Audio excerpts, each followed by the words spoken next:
এডিআৰইৰ Assam direct recruitment examination যাক আমি চমুকৈ এডিআৰই বুলি কওঁ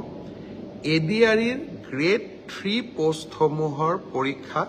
15, 22 আৰু 29 ছেপ্টেম্বৰত অনুষ্ঠিত হ'ব আৰু আজি আমি সিদ্ধান্ত ললো যে অহা 3 অক্টোবৰৰ পৰা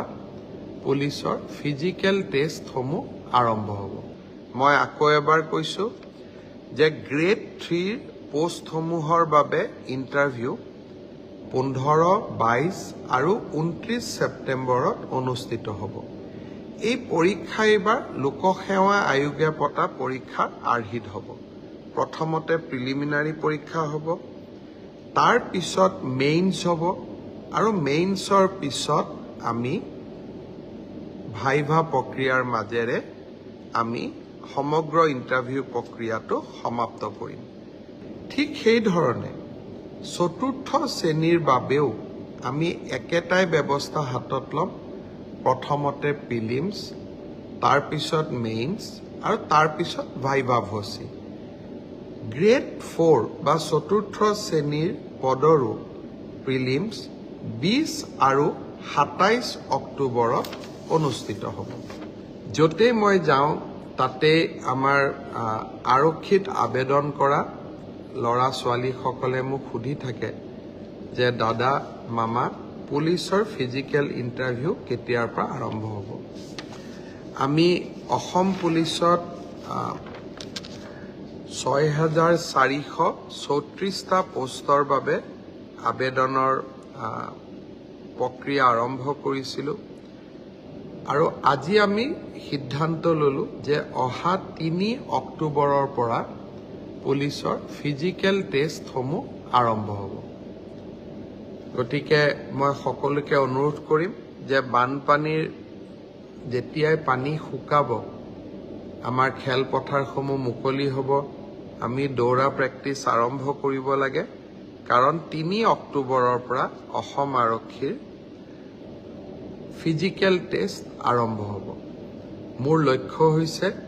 যে ফিজিক্যাল টেষ্ট ৰিটেন আৰু ভাইভা তিনিওটা প্ৰক্ৰিয়া সম্পূৰ্ণ কৰি এই বিত্তীয় বৰ্ষতে আমি যাতে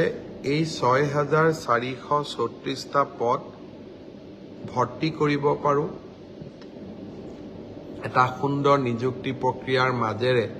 ল'ৰা ছোৱালীক নিযুক্তি দিব পাৰোঁ আৰু তাৰ লগে 2025 চনৰ বাবে নিযুক্তি প্ৰক্ৰিয়া আমি যাতে আৰম্ভ কৰিব পাৰোঁ বিভিন্ন স্থানত গলে ছাত্ৰ ছাত্ৰীসকলে এডিআৰইৰ পৰীক্ষাসমূহ কেতিয়া অনুষ্ঠিত হ'ব সেই বিষয়েও মোক প্ৰশ্ন কৰে আজি আমি সেই বিষয়েও এখন বৈঠক কৰিছিলোঁ এডিআৰইৰ আসাম ডিৰেক্ট ৰিক্ৰুটমেণ্ট এক্সামিনেশ্যন যাক আমি চমুকৈ এডিআৰই বুলি কওঁ এডিআৰইৰ গ্ৰেড 3 পোষ্টসমূহৰ পৰীক্ষা 15, 22 আৰু 29 ছেপ্টেম্বৰত অনুষ্ঠিত হ'ব মই আকৌ এবাৰ কৈছো যে গ্ৰেড 3 পোষ্টসমূহৰ বাবে ইণ্টাৰভিউ 15, 22 আৰু 29 ছেপ্টেম্বৰত অনুষ্ঠিত হ'ব এই পৰীক্ষা এবাৰ লোকসেৱা আয়োগে পতা পৰীক্ষাৰ আৰ্হিত হ'ব প্ৰথমতে প্ৰিলিমিনাৰী পৰীক্ষা হ'ব তাৰ পিছত মেইনছ হ'ব আৰু মেইনছৰ পিছত আমি ভাইভা প্ৰক্ৰিয়াৰ মাজেৰে আমি সমগ্ৰ ইণ্টাৰভিউ প্ৰক্ৰিয়াটো সমাপ্ত কৰিম প্ৰিলিমছ এক্সাম তৃতীয় শ্ৰেণীৰ পদসমূহৰ বাবে 15, 22 আৰু 29 ছেপ্টেম্বৰত অনুষ্ঠিত হ'ব আজি আমি জুলাই মাহত আছো মই আশা কৰিম যে আমাৰ শিক্ষাৰ্থীসকলে চাকৰি প্ৰাৰ্থীসকলে যাতে পঢ়া শুনা আৰম্ভ কৰে ঠিক সেই ধৰণে চতুৰ্থ শ্ৰেণীৰ বাবেও আমি একেটাই ব্যৱস্থা হাতত ল'ম প্ৰথমতে প্ৰিলিমছ তাৰ পিছত মেইনছ আৰু তাৰ পিছত ভাইভা ভচি গ্ৰেড 4 বা চতুৰ্থ শ্ৰেণীৰ পদৰো প্ৰিলিমছ 20 আৰু 27 অক্টোবৰত অনুষ্ঠিত হ'ব আমাৰ গ্ৰেড 3 প্ৰায় 7500 পোষ্ট আছে আৰু গ্ৰেড 4ত প্ৰায় 4,500 বা আৰু অলপ 100-200 বেছি ইমানখিনি আমাৰ পোষ্ট খালী হৈ আছে। এটা স্বচ্ছ নিযুক্তি প্ৰক্ৰিয়াৰ মাজেৰে আমি এই পদখিনি পূৰণ কৰিম।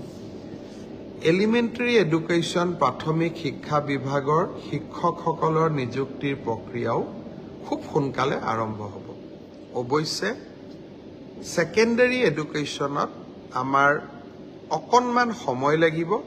কাৰণ প্ৰথমবাৰৰ বাবে অসমত আমি গ্ৰেজুৱেট টিচাৰ মেথছ বুলি এটা নতুন পদ সৃষ্টি কৰিব খুজিছোঁ। আমাৰ স্কুলবিলাকত, হাইস্কুলবিলাকত ইমান দিনে গ্ৰেজুৱেট টিচাৰ ছায়েন্স আছিলে, মেথছৰ বাবে সুকীয়া শিক্ষক নাছিলে। যোৱা কালি শিক্ষা বিভাগৰ লগত মই বহুত দেৰি বহিছিলোঁ আৰু আমি এটা সিদ্ধান্ত লৈছোঁ যে আমাৰ হাইস্কুলবিলাকত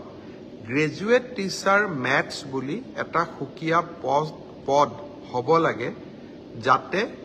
গণিতৰ ওপৰত আমি একোজন শিক্ষক নিযুক্তি দিব পাৰোঁ। গণিতৰ শিক্ষক নোহোৱা বাবে আমাৰ স্কুলসমূহত শিক্ষা ব্যৱস্থাত বহুত জটি পৰে।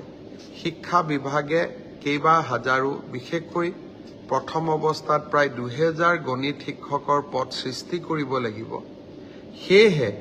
মাধ্যমিক শিক্ষকৰ নিযুক্তি প্ৰক্ৰিয়াটো এমাহ বা 2 মাহ পিছত আমি আৰম্ভ কৰিম। সেই হ'লেও মোৰ লক্ষ্য যে এই গোটেই পোষ্টখিনি গ্ৰেড 3ত 7,600, গ্ৰেড 4ত 5,000, পুলিচত 6,434, এলিমেণ্টাৰী এডুকেশ্যনত 5,550 গৰাকী শিক্ষক, ছেকেণ্ডাৰী এডুকেশ্যনতো প্ৰায় 8,000 শিক্ষক, এই গোটেই অৰ্থাৎ প্ৰায় 35,000 নিযুক্তি আমি মাৰ্চ মাহ বা এপ্ৰিল, বিশেষকৈ বহাগ বিহুৰ আগতে আমি শেষ কৰিব খুজিছোঁ।